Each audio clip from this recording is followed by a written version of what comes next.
Aku punya hutang pinjol 15 juta dan itu tanpa sepengetahuan suamiku. Ditambah lagi hutang buat bisnis 30 juta. Aku punya warung kecil dan bingung cara ngatur keuangannya itu kayak gimana.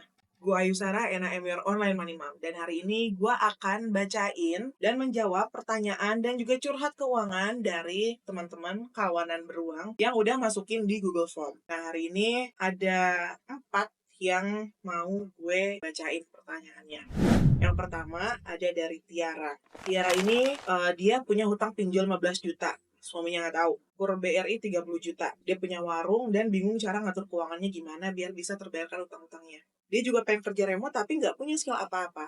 Dan gimana ya solusinya? Nah, gini loh, terkait hutangnya, berhutang itu kalau untuk produktif, untuk warung, menurutku wajar banget ya untuk berhutang. Tapi permasalahannya adalah kenapa tidak bilang sama suami, gitu ya. Ini bukan hanya berbahaya bagi keuangan, tapi berbahaya juga bagi kelangsungan rumah tangga kalian. Ini miskomunikasinya sangat bisa dihindari gitu, daripada nanti pernikahannya terjadi apa-apa di masa depan. Nah, maka dari itu, sebetulnya ya, hutang pinjol 15 juta dan kur BRI 30 juta. Kalau misalkan ini hitung-hitungannya, kalau untuk kur ya, kalau hitung-hitungannya kamu dapat profit per bulan sekitaran UMR harusnya 30 juta dalam jangka waktu 3 tahun. Untuk kur masih sangat manageable banget untuk dilunasi gitu ya. Tapi kalau utang pinjol 15 juta, ini nih yang bom waktu.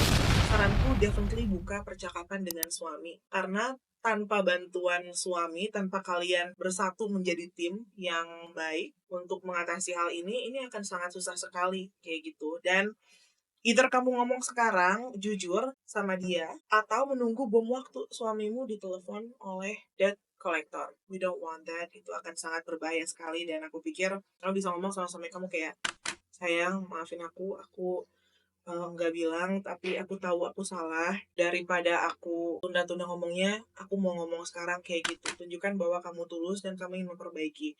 Apakah suami kamu akan marah? Kalaupun marah ya wajar orang marah, tapi ya berarti kamu tahu kan konsekuensinya kalau tidak terbuka secara keuangan terhadap pasangan. Maka dari itu juga untuk teman-teman yang sekarang masih pacaran atau udah berkeluarga gitu ya. Masalah keuangan itu dalam hubungan sangat-sangat penting karena di Indonesia keuangan itu adalah alasan kedua kenapa orang Indonesia bercerai. Maka dari itu, kalau kita bisa mengeliminasi alasan keuangan itu, berarti insya Allah lebih jauh lah dari perceraian. Maka dari itu, pembicaraan tentang keuangan memang tabu, nggak enak, nggak nyaman. Tapi wajib banget dilakukan, karena kalau tidak, nanti akan banyak rahasia-rahasia tentang keuangan. Yang sebenarnya tuh nggak penting gitu, tapi terjadi. Maka dari itu, Tiara semangat terus. I know it's very difficult, sangat berat sekali, tapi mau gimana lagi? Daripada terus-terusan jadinya bom waktu, mendingan bahasa Inggrisnya tuh rip the band-aid off. Kayak kalau lo jatuh dipakein Hansaplast, buka aja Hansaplasnya kayak gitu ya, biarin luka itu mengering dengan oksigen. Dan dalam artian ini udah nggak apa-apa obrolin sama suami dengan niatan untuk brainstorming gimana caranya ini untuk lunas hutangnya dan untuk memperbaiki kehidupan. Terkait dengan kamu pengen kerja remote tapi nggak punya skill apa-apa, gini loh ya, skill itu banyak sekali. Bukan cuman bisa desain, bukan cuman public speaking gitu. Skill itu banyak loh. Dan kan kamu ini punya bisnis kan, punya warung. Nah berarti skill kamu itu marketing, skillnya sales, skillnya itu manajemen procurement ya nggak sih? Kalau warung kan banyak yang harus dibeli gitu kan. Jadi skill kamu tuh sebenarnya banyak, cuman mungkin bingung aja gimana ya untuk mencari skill. Nah, untuk kamu juga dan kawanan beruang juga yang mau cari tahu skill yang bisa dipakai kerja remote itu dari dalam diri kita sendiri gimana sih caranya? Nah, gampang. Caranya bikin 3 tabel ya. Tabel pertama itu isinya adalah skill-skill yang kamu kuasai. Tabel yang kedua adalah skill-skill yang kamu suka. Tabel ketiga itu adalah rincian mana yang muncul di tabel 1 dan tabel 2. Misalkan di tabel 1, skill yang kamu kuasai. Misalkan kamu tuh merasa menguasai bisnis. Kamu tuh merasa menguasai misalkan public speaking. Atau kamu merasa menguasai bela diri. Terus yang kedua, di tabel yang kedua, skill yang kamu sukai. Kalau misalkan kamu juga suka berbisnis, masukkanlah di situ berbisnis. Kalau misalkan kamu suka public speaking, kalau kamu juga suka public speaking, masukkan juga ke tabel nomor 2. Nah, di tabel nomor 3, coba lihat skill mana yang muncul di tabel 1 dan muncul di tabel 2, itu masukkan ke tabel nomor 3, dan di tabel nomor 3 itulah skill-skill yang kamu punya yang bisa dimonetisasi, kayak gitu. Good luck dan jangan takut untuk explore, oke? Pertanyaan kedua, ini ada Butterscotch. Jadi Butterscotch ini dia pengusaha, udah jalanin usaha selama kurang lebih 6 tahun dan sampai sekarang tuh belum bisa melakukan pencatatan keuangan di usaha aku. Usahanya tuh bergerak di bidang jasa. Selama ini cuman mencatat masuk dan keluarnya uang aja, tapi nggak tahu untung apa enggak, ini usaha berkembang apa enggak. Gimana ya caranya, baca buku apa, mohon bantuannya, kalau bayar orang untuk pencatatan keuangan itu sepertinya belum bisa, Kak Sarah. Oke, nah jadi memang kalau aku tuh berbicara tentang pengaturan keuangan pribadi ya. Sementara yang ditanyakan Butterscotch ini adalah pengeluaran, pemasukan, dan manajemen keuangan bisnis yang actually sangat jauh berbeda sekali dengan pengaturan keuangan pribadi. Kalau pengaturan keuangan pribadi itu sangat personal, sangat spesifik, bisa jadi sangat fleksibel. Kalau pengaturan keuangan bisnis itu sangat saklek, alias akuntansi bisa gitu. Tapi ini kamu bagus banget loh udah mencatat. Gue tahu teman-teman gue yang punya bisnis omsetnya ratusan juta, dicatat aja nggak pernah. Dicatat keluar masuk duit aja nggak pernah. Jadi kamu udah mencatat keluar masuknya duit, itu udah sangat bagus sekali. Oke, keep it up. At least seperti itu dulu aja, pertahankan. Nah, tapi memang harus banget ini kamu mengakuntansikan, punya buku besar dan melakukan hitungan secara akuntansi untuk bisnis kamu biar tahu bisnisnya berkembang atau tidak, gitu kan. Ada content creator yang namanya Kels Patricia, dia itu punya kelas pencatatan keuangan atau pengaturan keuangan itu bagus juga. Tapi alternatifnya adalah kamu bisa pakai aplikasi akuntansi, tapi memang kamu harus punya basic akuntansinya dulu juga gitu ya untuk paham ini tuh dimasukin kemana ya pengeluaran ini kayak gitu.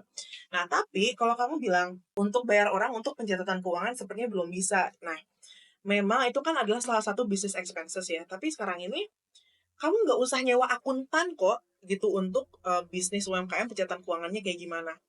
Teman-teman yang lulus SMK atau masih di SMK malahan yang jurusannya akuntansi, itu tuh bisa banget diberdayakan loh untuk misalkan magang atau misalkan freelance untuk keuangannya dari bisnisnya kamu gitu. Menurut aku investasi untuk di bisnis pencatatan keuangan dengan profesional gitu ya, akuntansi sederhana itu tuh worth it banget untuk tahu apakah bisnis kamu ini berkembang atau tidak. Karena kalau gini-gini aja ya gimana mau grow. Memang ada profit atau minus per bulan, tapi profit dan minus itu dari keluar masuk uang bukan berarti itu untung atau rugi ya.